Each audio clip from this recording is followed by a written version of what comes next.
Okay, this video and the videos to come on this tank, I'm doing primarily for the guys at the Front Range Armor Group. But if anybody else can benefit from them, that's great. Now, I've been thinking a lot about these IBU boards, and I have to always remember that I'm selling these boards with no guarantees and no refunds. So I need to be sure that they're going to do what they're supposed to do when they get there. I've got a pretty decent reputation on RCU and in the RC tank community, and I mean, you know, I'll call you out and talk bad about your ancestors and all that, but I don't rip people off. So I've been thinking a lot about the IR aspect, and I really want to test that. And I happen to have this tank. This is an IMEX Tigen JS2. I believe all the IMEX JS2s were metal edition, as is this one, metal turret and all that. This one happens to be IR with the high intensity flash. Everything works on it, and now I'm going to keep several of these boards for myself, and one of them is going in this tank. So I'm going to put an IBU base in here, so I'm going to do that now, and that way I can swap in the other IBU boards and test them. That's going to take more time. I mean, I can ship them on Monday if you guys want. As far as I know, the only problem with these IBU boards was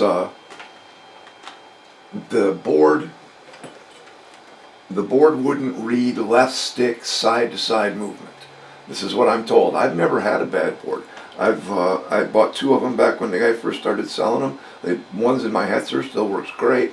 The other one I got marked for my M5 Stewart, because you can run 12 volt on the IBU. All you got to do is throw the diff switch. So later on I'll be making videos about running the IBU on 12 volts. Without the side-to-side movement, you could get machine gun and cannon fire and barrel elevation. But without side-to-side, you can't get any of the corners. So you cannot start the tank. Now, all of these boards, I've already bench tested every one of them. They all started without a problem, first try. I am 99.9999% certain that all of these boards are just fine. But I think it's best if we make sure. Accidentally turned off the tank.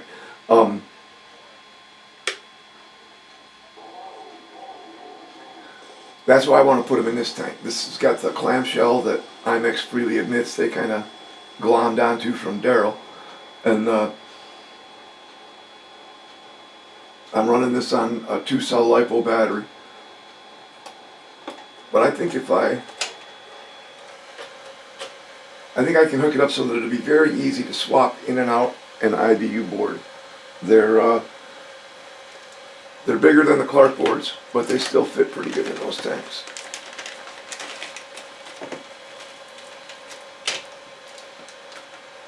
I think I can set it right in the front here for testing. All right, now that'll give me testing for the IR functions. And I don't have a Tamiya tank, but I do have 3 different hang-long tanks with the 6.0 electronics. I got the T92, the T70, or excuse me, the T72, the T90, and the Jagdpanther. Now those will take and receive hits on Tamiya code. This does have the high-intensity flash. It's got an Agitam recoil in it. It's supposed to be all plug and play. Now, everybody that buys one of these boards is going to get a copy of this. This is the IBU manual. I printed mine out. I'll send it to you by email. It's about 30 pages. Covers all kinds of stuff, pretty much everything you're going to run across. There are so many features on this board. If you remove the SD card, now Paul says that he has an SD card reader, which is one of these bad boys right here. I paid like $1.50 for this. And you pull the micro SD card from the board and, oops, hold on just a second. Alright, plug it in your computer, and you can change a lot of stuff, and some of it you might want to change for IR battle. I would imagine in IR battling you want full power to both forward and reverse. Pretty sure the board's default are set with 100% power forward, 60% reverse. You might want to change that. I like to change the machine gun sounds because I like the other one that's on the file better, but that's me. You guys won't be using airsoft, but I sometimes want to change the airsoft timing. All really easy to do on the SD card. If somebody's got real problems, I might even make a video of that if somebody needs it. So anyway, if I put the IBUs in this tank and match them against the hang longs, as far as outgoing, all I really got to make sure of is that the hang long tanks are taking hits from the IBU board.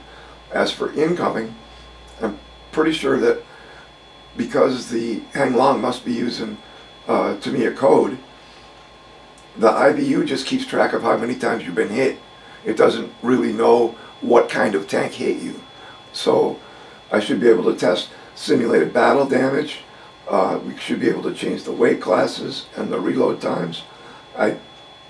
Unless, like I say, if you want them right now, I'll ship them right now if you want to take a chance. But I think it's better to let them be tested first. I'll let you guys make that call. All right? We'll see you next time.